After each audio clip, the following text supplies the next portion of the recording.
we welcome Miguel Melbourne for his motivational talk. And I know he has a fantastic guest lined up. Good evening, Miguel. True indeed, Erwin. True indeed. Ira, good evening to you. And Ira, good evening to our distinguished listeners wherever in the world you're tuning in from. We thank you.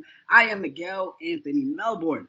This week on Melbourne Motivation, I'm happy to introduce to you one of the powerhouse young Caribbean leaders carrying the torch on the global stage. Let me tell you a little bit more. Jenine Shepherd, founder, board co-chair, and president of Youth for Excellence Limited, is a 24-year-old Amherst College graduate with a double major in neuroscience and economics. She founded her nonprofit at 17, which is now based in 8 countries and has helped over 12,000 children. They've received books, tablets, health checkups, travel passes, and other resources. She has received numerous recognition for her social action and humanitarian work, including the Prime Minister's Youth Award for Nation Building in 2018, the Diana Award in 2021, and being listed among the Caribbean 30 under 30 changemakers. Most recently, in 2023, she received an Anthem Award for Best Young Person of the Year in the category of Education, Art, and Culture. Jenine also serves as the president of Jamaican American Youth Alliance, a New York-based organization that provides networking and mentorship opportunities to Jamaicans in the USA. And so with that, Miss Jenine Shepherd, aka the best youth leader of 2023. Welcome to Melbourne Motivation on Ira Gem. How are you feeling on this beautiful evening? Wow, that was such a warm welcome. Thank you so much.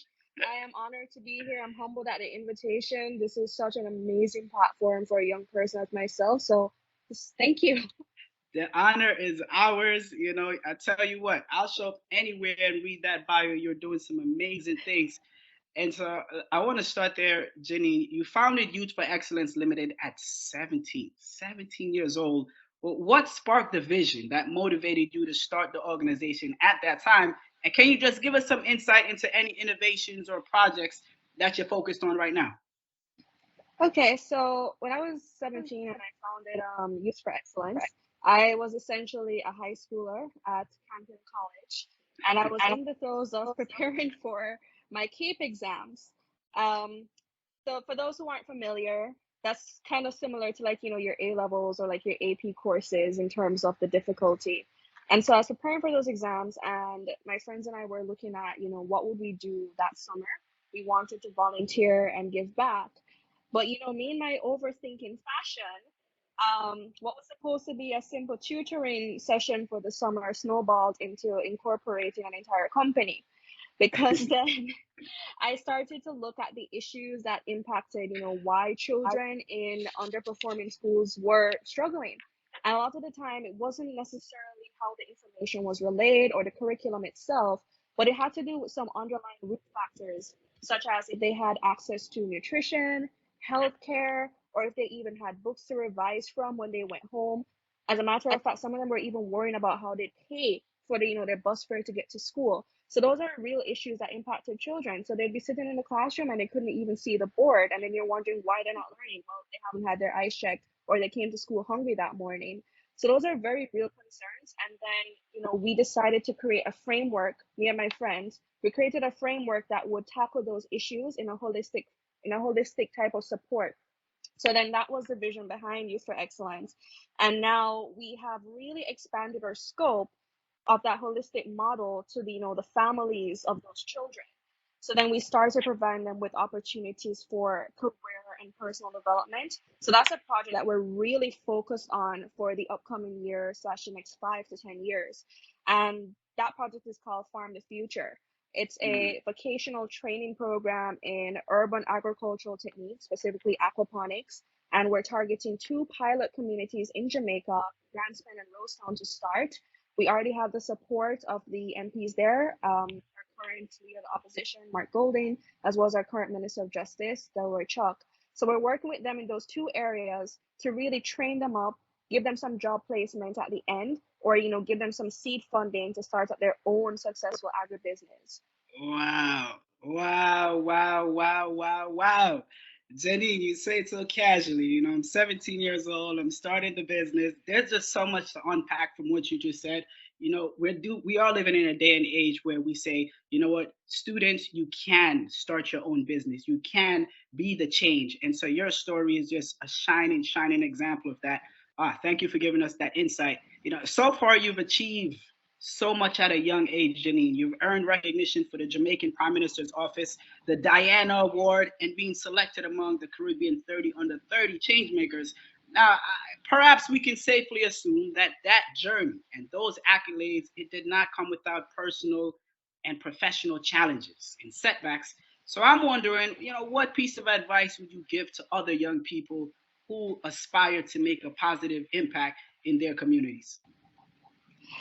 I would say the most important thing is patience and a lot of perseverance, Patience. especially for the NGO sector. I'm just being honest here and keeping it a buck. It's heavily under supported, underfunded. I will say that for those who are listening in the tri state area, you do have an advantage, and that is, you actually have federal funding. You have SAM.gov, grants.gov that you can actually go on and seek what grant funding opportunities are there to support your social enterprise. And you have stuff from like the New York State that you can also plug into. And just how the 501c3 structure works in the States, you have a lot that you can actually capitalize on. You have TechSoup, you have a bunch of other platforms that actually support NGO infrastructure for you to grow and to scale. So that is something that you should take advantage of that's not currently available in the Caribbean, which is why I made the decision to even make sure to scale our work beyond the Caribbean region, because that is how you're able to grow and actually sustain yourself. But to do all of that and to figure out all of that, it took a lot of patience, it took a lot of Mm. perseverance. I didn't get here by everyone just walking up and saying, oh yeah, sure, we'll just like give you our product and we'll just give you our money. I wish that was how it was, but everyone, well, 99% of people were hanging up the phone on me, ignoring my emails, throwing me out of their offices. I've been escorted off premises by various security personnel. Like, it is not a joke. But that persistence was what got me here. And I think also having a clear roadmap in terms of where you actually want to go, because it is so easy to get bogged down in the details if you don't actually have a vision mapped out on paper to say, oh, in the next 6 months to a year, this is what I want us to accomplish, or these are the KPIs that I'm measuring or impact by. So having those written down on paper not just helps you in terms of keeping you on task, but it also helps the people around you, because a lot of people can't read what you're trying to say. You might have a great vision, but you don't get the support simply because you don't know how to communicate it effectively to other people. So you need to be able to write it on paper. If you can effectively write it down, you're already a far way ahead in terms of selling what you're trying to do. Wow. Wow. Okay. So 17, you start the business. You're telling me you're 24 right now. Because I mean, Yeah. so many folks are shaking their head like, wow, yes, tell me more, Janine. Please tell me more. And, just to give some reference, you know, there's something when we're talking about making sustainable change in our communities. One of the prominent thoughts is that we have to do it together. And so everything you just mentioned, right? The patience, the perseverance, the having a clear roadmap, to being able to articulate what is your vision and mission so that someone else can buy into it. These are real things, and you have been able to work with over 26 corporate and government agencies across the Caribbean. So their goals, right, the evidence that says you really are doing this work. I did want to just quickly building those partnerships. What was one key thing that you learned in terms of forming those partnerships, and how have they really contributed to what you've been able to do so far with Youth for Excellence? We wouldn't be anything, honestly, without the support of the partners that we have, because anyone can understand that it takes cash to care, it takes donations to care, because then we are able to get bus passes, because JUTC will come up and say, hey, we're going to give you 2 months worth of bus passes per student so that they don't have to worry for the next 2 months where the bus fare is coming from. At Grace Kennedy, at SEPA, at Purity Bakery, some of the largest conglomerates here will then step in and say, all right, we're giving each of your children 1 month supply of food.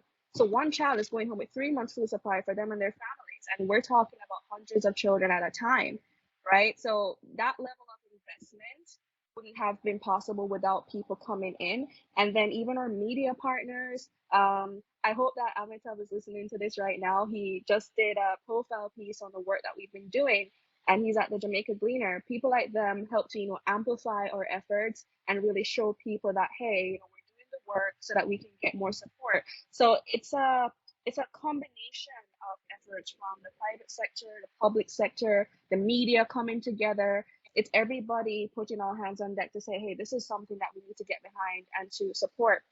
And something that I have definitely learned from working with these different people is, just the model that we have for getting our projects together.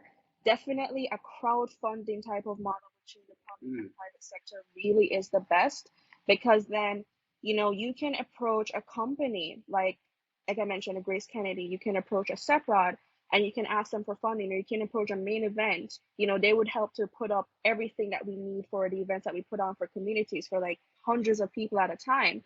But then one company isn't able to say sponsor the entire thing, right? So you really create a crowdfunding model, get these different corporations to work together in very unprecedented ways. And you also tag in the government too, and like, okay, hey, we've gotten funding for this. Can you like jump in and add some, backing of your institution?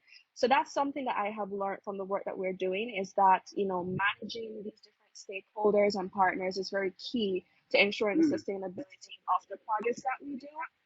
But then something else too that I would advise young people who are listening to this segment is you are accountable to the people who have, sown into your projects.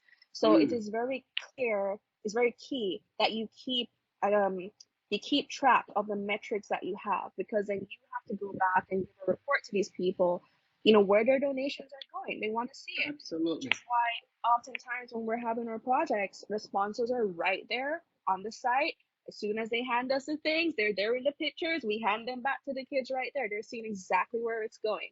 So that level of accountability is key. That transparency is key for you to continue to build your reputation. Wow. Jenine, listen, let me try. I'm going to try right now. I'm going to pitch to you a business, and we can go into it 50-50. When you said it takes cash to care, it takes donations, right? This is real. This is real. And so I'm sure our diaspora, our listeners right now, you should be as thoroughly impressed as I am with the work that you're doing. You truly are a change maker. Thank you. Thank you for the work that you do, and especially the way you're representing us on the global stage, right? Can you just tell our listeners, how can they continue to follow you? How can they learn more? Where can they keep up with your movement? If you want to keep up with the work that Youth for Excellence is doing, you can follow us on Instagram and Facebook. That's at YOUTHS FOR Excellence, at YOUTHS FOR Excellent. Don't forget the S.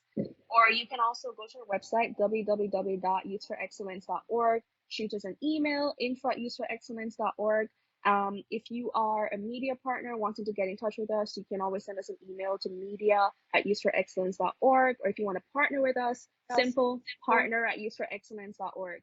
And then for Jaya out in the diaspora, for the networking opportunities that we provide, or even the support that we work with the U.S. government on, to making sure that Jamaicans in the diaspora are well taken care of, you can always DM us on Instagram at jaya.network. Same thing for Facebook.